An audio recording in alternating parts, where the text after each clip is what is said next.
Hello everyone, my name is Naman Goyal and today we are going to start chapter 7 of class 7 congruency of triangles। देखो ये chapter बहुत important है। Important क्यों है? क्योंकि इस चैप्टर को आप 7th क्लास में पढ़ रहे हो, 8th में भी पढ़ोगे, 9th में भी पढ़ोगे, 10th में यूज करोगे, 11th में यूज करोगे, 12th में यूज करोगे। मतलब जब तक आपका ये स्कूलिंग अब चालू होगा तब तक आप इस चैप्टर को, अगर मैथ्स लेते हो आप, तो इस चैप्टर से रूबरू होते रहोगे। तो ये चैप्टर इज वेरी इंपॉर्टेंट। तो सबसे पहले बात करते हैं, हमने क्या रखा है, कॉन्ग्रुएंसी ऑफ ट्रायंगल्स।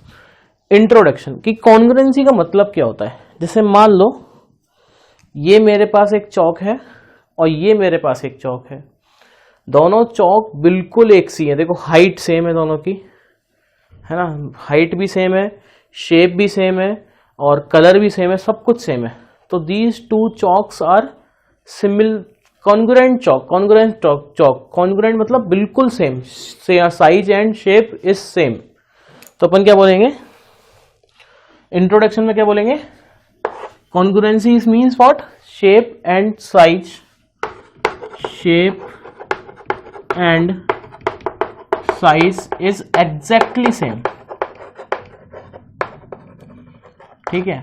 तो अगर जैसे कि ये चौक है ना, हमारे पास ये चौक है, इस चौक का साइज और इस चौक का साइज बिल्कुल सेम है, शेप भी सेम है और कलर भी सेम है।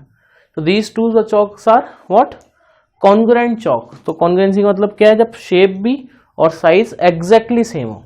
अब अगला बात हम क्या कर रहे हैं कि congruency of plane figures. Plane figures मतलब जो सिंपल सी फिगर्स है। जैसे मान लो एक फिगर मैं आपके पास ड्रॉइंग करता हूं।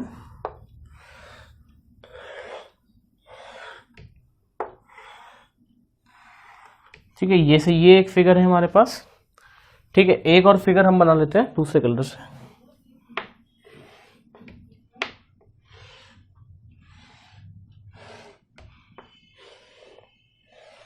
ठीक है, ये एक फिगर है, दोनों का शेप भी सेम है और लगभग साइज भी सेम है ना। फ्री हैंड बनाया है तो थोड़ा बहुत तो फर्क आ सकता है। तो these two figures are plane figures and these two figures are congruent, है ना, कॉन्ग्रुएंट बोलेंगे इन दोनों को। ठीक है, ठीक है। तो ये फिगर्स प्लेन फिगर्स के लिए हो गया। ऐसे एक एक करके अपन सब पढ़ेंगे। तो अपन बात करते हैं congruency among a line segment और a line. Congruency among a line segment, congruency among line segment. ठीक है, तो इसका मतलब क्या, जैसे मान लो हमारे पास ये एक लाइन है, this is A, this is B. ठीक है, ये एक दूसरी लाइन है हमारे पास,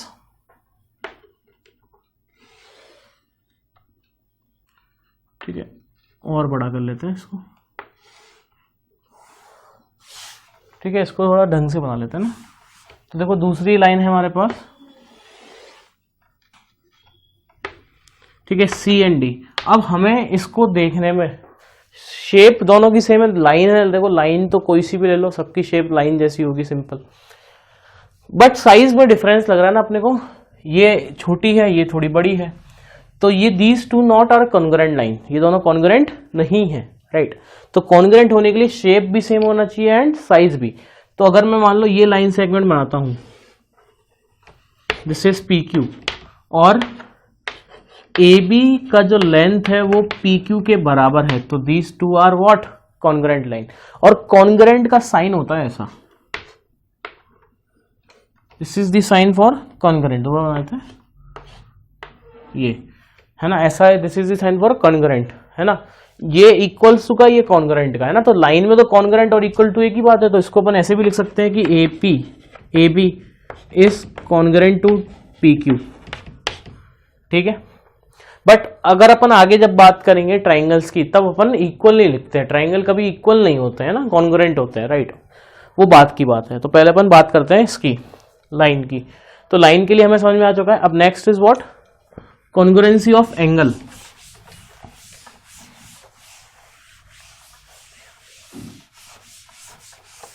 कॉन्ग्रुएंसी ऑफ एंगल,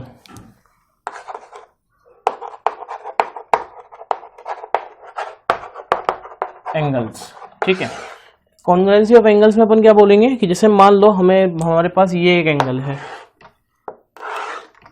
ठीक है, ये पॉइंट ए है, ये बी है और ये सी है, और ये एंगल मान लो थोड़ी सी देर के लिए 60 डिग्री है। दिस इज व्हाट 60 डिग्री मान लिया। अब जैसे मान लो कोई और एंगल मैंने बनाया है, ठीक है, ये P मान लिया, this is Q and this is R, ये भी कितना है 60 डिग्री है। अब हमें यहाँ पे दिख रहा है साफ साफ कि ये भी एंगल बराबर है और ये भी एंगल बराबर है, तो these two angles are congruent. ठीक है, शेप तो सेम है ही और साइज भी सेम है। तो अगर angle A B C is equal to angle P Q R है, तो इससे अपन क्या बोलेंगे कि these two angles are congruent. तो यहां से अपन क्या बोलेंगे, angle A B C is congruent to angle P Q R. ठीक है, ये लिखने का तरीका है। ठीक है, अब जो चीज हमारी इंपॉर्टेंट है, जो चीज हमने चैप्टर का नाम भी डाल रखा है, कॉन्ग्रुएंसी ऑफ ट्राइंगल्स, तो राइट डाउन।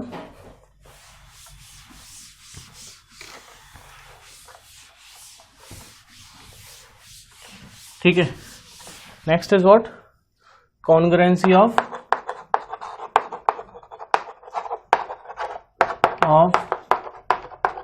ट्राइंगल। अच्छा, जैसे मान लो ये एक ट्राइंगल है ए बी सी और ये एक ट्राइंगल है पी क्यू आर। अगर ये दोनों ट्राइंगल कॉन्ग्रुएंट है, अगर ये दोनों ट्राइंगल क्या है, कॉन्ग्रुएंट है, तो पहली बात तो उसको अपन लिखते कैसे हैं कि triangle A B C is congruent to triangle P Q R. ठीक है, और अगर ये दोनों ट्राइंगल कॉन्ग्रुएंट है तो सारी करस्पॉन्डिंग साइड बराबर होंगी और एंगल भी बराबर होंगे, शेप भी सेम है, साइज भी सेम है। तो शेप और साइज के लिए एंगल भी बराबर होना पड़ेगा और साइड भी बराबर होनी पड़ेगी। तो अगर आपने देखो इस ऑर्डर में लिखा है ना, पी ए बी सी और पी क्यू आर, तो इसी ऑर्डर में लिखेंगे जिसे ऑर्डर में बराबर है। मान लो ए बराबर है पी के, बी बराबर है क्यू के, सी बराबर है आर के, और A B is equal to what P Q, B C is equal to what Q R and A C is equal to what P R. तो आपको यही ऑर्डर लिखना पड़ेगा कि ए के सामने पी आ रहा है, बी के सामने क्यू आ रहा है, सी के सामने आर आ रहा है। ए बी के करस्पॉन्डिंग क्या है, देखो यहाँ पे अगर मैं दो स्टार्टिंग की लेता हूं ए बी, तो यहाँ पे क्या मिलना चाहिए, पी क्यू मिलना चाहिए, क्योंकि A B is equal to what P Q, B C के लिए क्यू आर और ए सी के लिए पी आर। तो अगर दो ट्राइंगल कॉन्ग्रुएंट होते हैं तो यहां से अपन क्या बोल सकते हैं कि A B is equal to P Q, B C is equal to Q R, A C is equal to P R and angle A is equal to angle P, angle B is equal to angle Q and angle C is equal to angle R. ठीक है, if two triangles are congruent then सारी चीजें उनकी बराबर होंगी, और अगर सारी चीजें बराबर हैं तो कॉन्ग्रुएंट होंगे। तो this is the sign for congruency. ठीक है, अब ये तो हमने अभी तक क्या देखा कि भाई व्हाट इज कॉन्ग्रुएंसी, कॉन्ग्रुएंसी होती क्या है, कैसे अपन इसको डिफाइन करते हैं। ये चीज बहुत इंपॉर्टेंट है कि आपको एक स्पेसिफिक ऑर्डर में लिखनी है, राइट। अब नेक्स्ट थिंग इज व्हाट, कि यहाँ पे क्या है, हमारे पास कुछ एक क्राइटेरिया है कि ट्राइंगल, देखो बेसिकली हमें बात करनी है ट्राइंगल की, तो ट्राइंगल में कॉन्ग्रुएंसी हम कैसे पता लगाएंगे कि कौन सी है कॉन्ग्रुएंट है। ऐसा तो क्वेश्चन देने वाला यूं तो देगा नहीं कि भाई सारी साइडें बराबर है, सारी ये बराबर है, दो साइड दे देगा बराबर है और एक एंगल बराबर है। तो हमें ये चीज नेक्स्ट लेक्चर में अपन सीखेंगे कि how we check either two triangles are congruent और नॉट। हमारे पास कुछ एक क्राइटेरिया है यहाँ पे ये चेक करने के लिए, तो उसको अपन नेक्स्ट लेक्चर में यूज करके अपन सीखेंगे। फिलहाल के लिए इस लेक्चर में इतना ही है ना।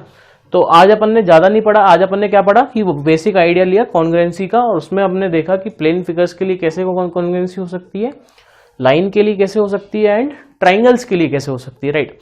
नेक्स्ट लेक्चर में अपन बेसिकली ट्राइंगल्स की क्राइटेरिया देखेंगे कैसे अपन कॉन्ग्रुएंट प्रूव कर सकते हैं, और अगर कॉन्ग्रुएंट है तो अपने को क्या वहां से इंटरप्रेट कर सकते हैं। तो इस लेक्चर से रिलेटेड जो एक्सरसाइज है, एक्सरसाइज 7.1, उसको आप कर सकते हैं। बाकी अपन मिलेंगे नेक्स्ट लेक्चर में, जब तक के लिए पढ़ते रहें and thank you so much.